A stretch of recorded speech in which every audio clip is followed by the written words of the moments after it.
Welcome to episode 1 of the Beyond Socials podcast. I'm Bree, your host, and today we're diving into the world of professional mixed martial arts with someone who just made an incredible statement in his pro debut.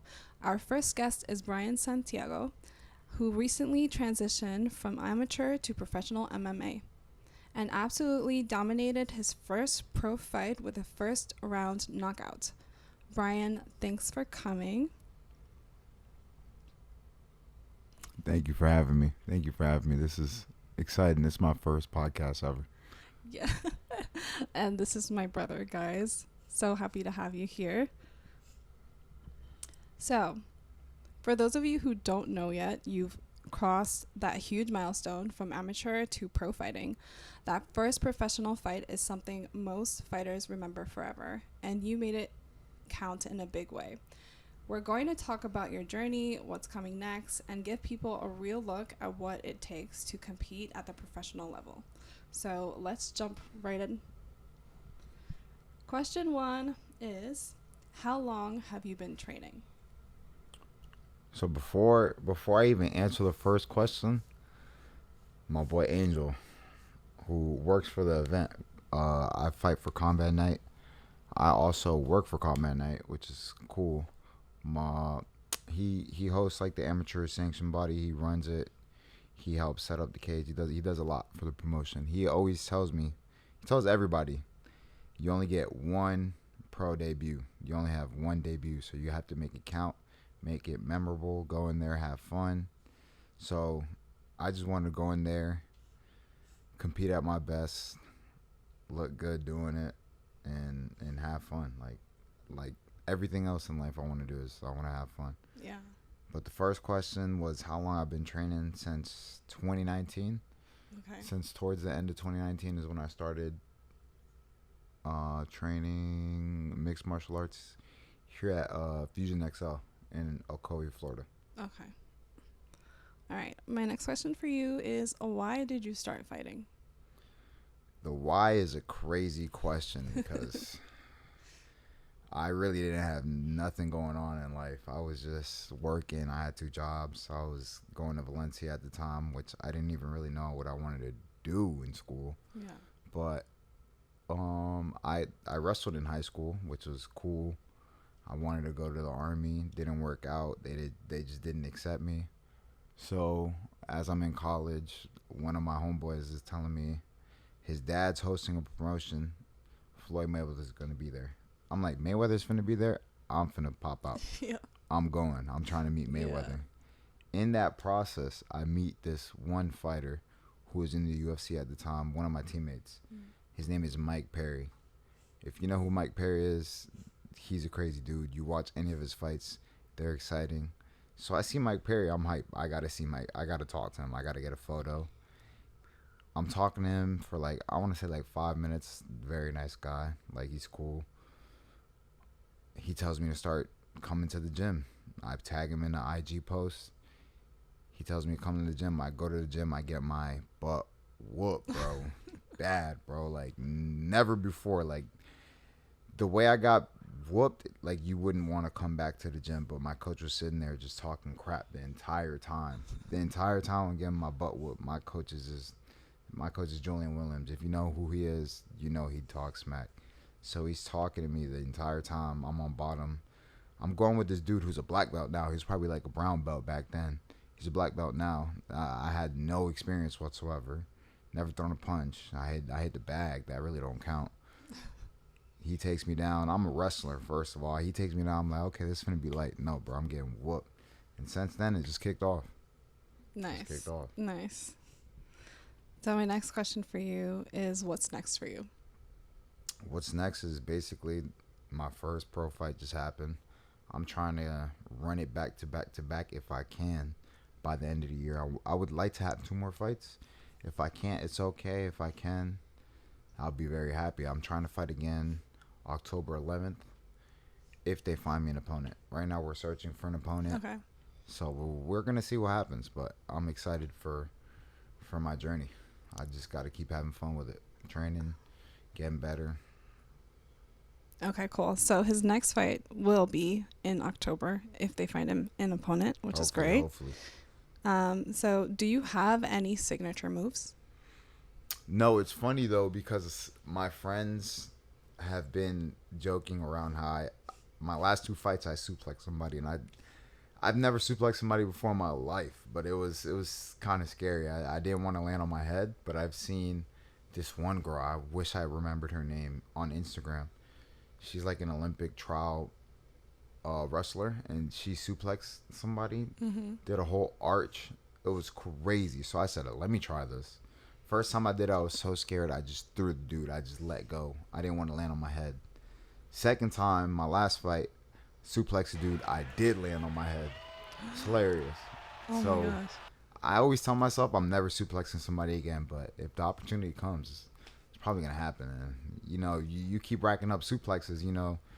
You keep making highlight reels. You might make something out of it. Yeah. Okay. So for those of us who don't know what a suplex is, I'm gonna assume it's you picking them up and then slamming them down like you did in your Yeah. first debut. So basically, the suplexes, say I'm behind somebody and I have a, how would I say it? I just have a grip behind them, like say you're behind somebody and you're cuddling, you're hugging them from behind, and then you lift them up, and as you lift them up, you start to fall backwards, and as you Okay. fall backwards, you pop your hips up, and they fly over your head.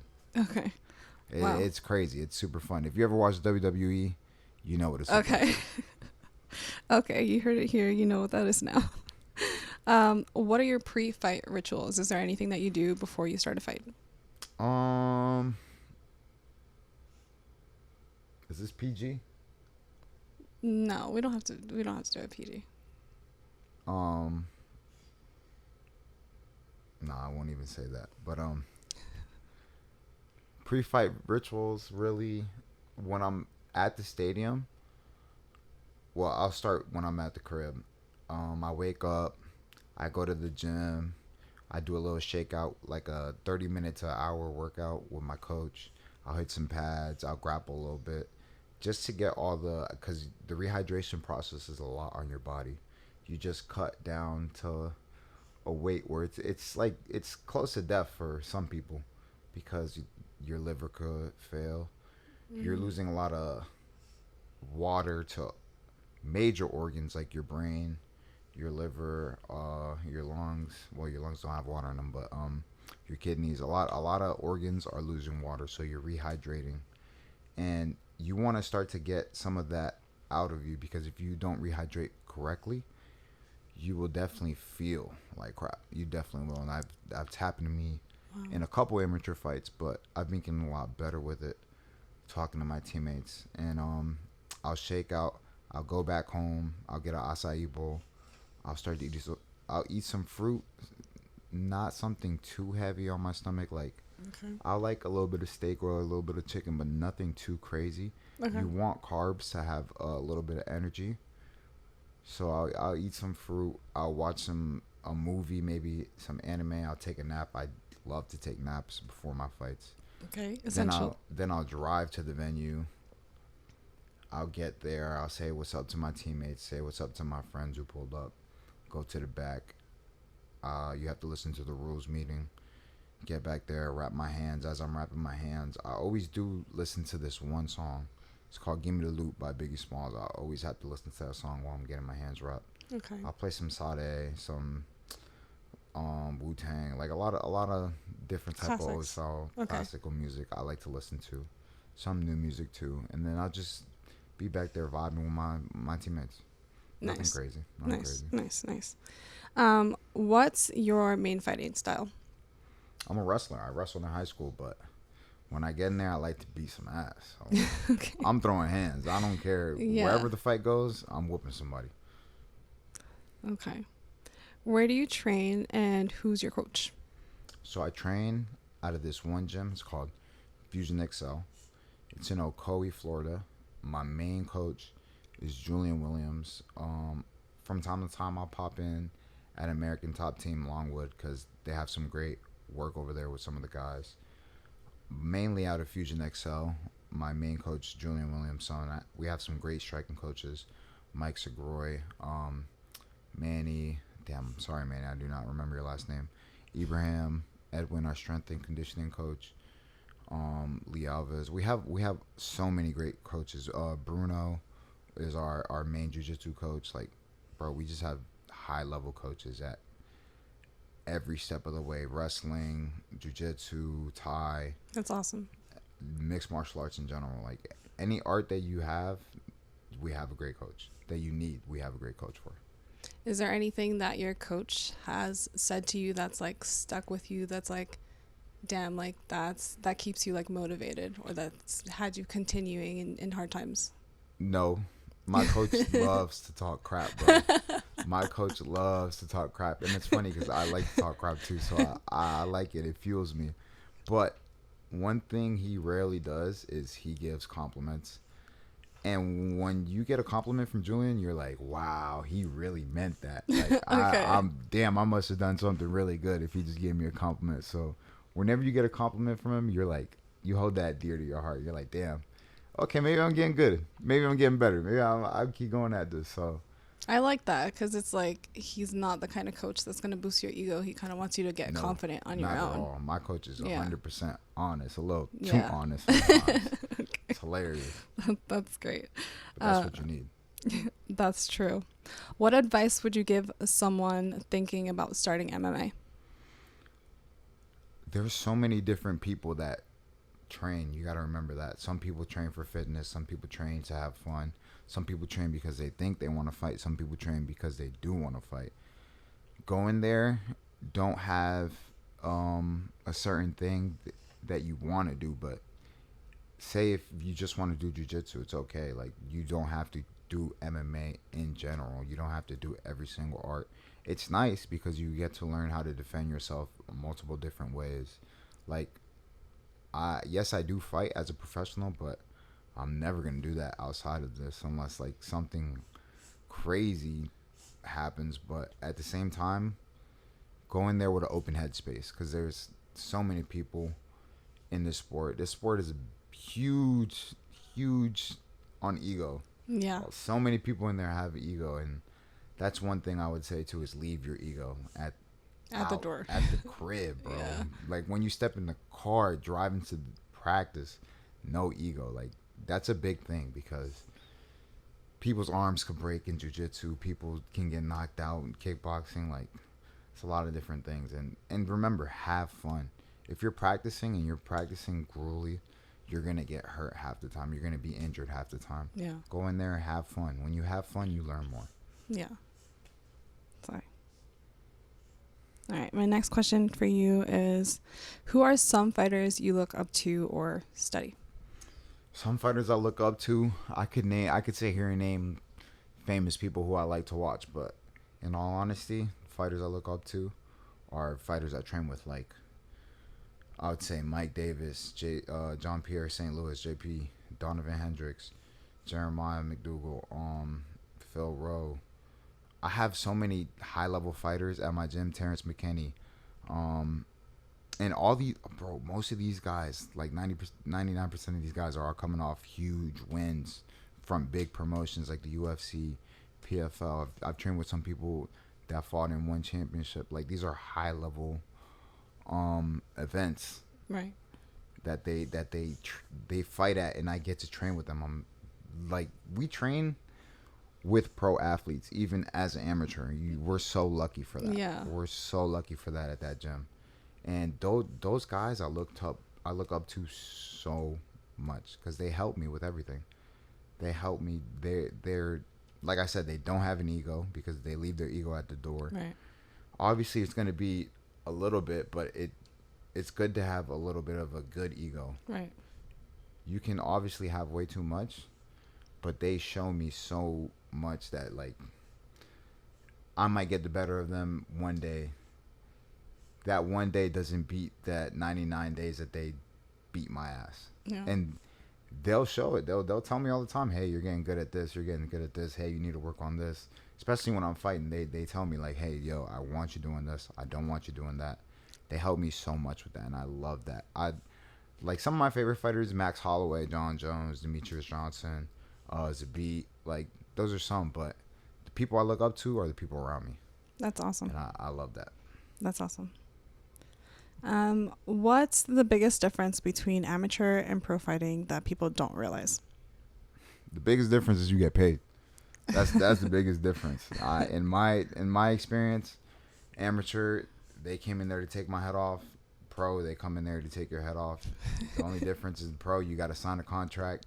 You're getting paid. You have to make the weight. There's no bullshit about it. Or you're gonna have to end up paying the other guy, which happened in my last fight. Guy came over 6 pounds over. He had to pay me a little bit more, but in my eyes, the only thing that's different is the skill level. At amateur, you might find some black belts from time to time. You might find some guy that been doing kickboxing for 15 years or has been wrestling since he was 6 years old. I know that because I train with those guys, and some of them are still amateurs. Right. That can whoop people in the UFC, people in 1FC, people in the PFL, people like, it's crazy the amount of high level skill in amateurs, and there's crazy how many low level pros there are out there. So it's not too big of a difference. Okay, gotcha. But you do get paid. That's the one thing. Where can people follow your journey and support you?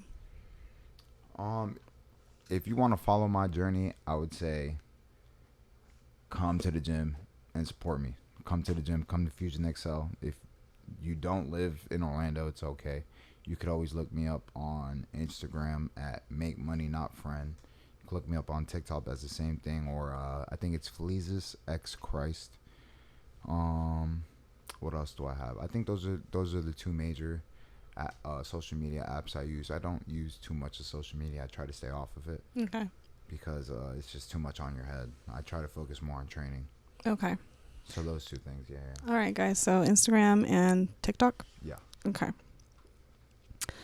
All right. So my last question for you do you have any final words of encouragement for anyone who wants to do this, or just any words? I would just say have fun. Doesn't matter what you want to do in life. MMA or any martial art in general is a great stress reliever. So if you're mad at your parents or something, if you're mad at your job, if you're mad at your significant other, go in there with them. Take them with you.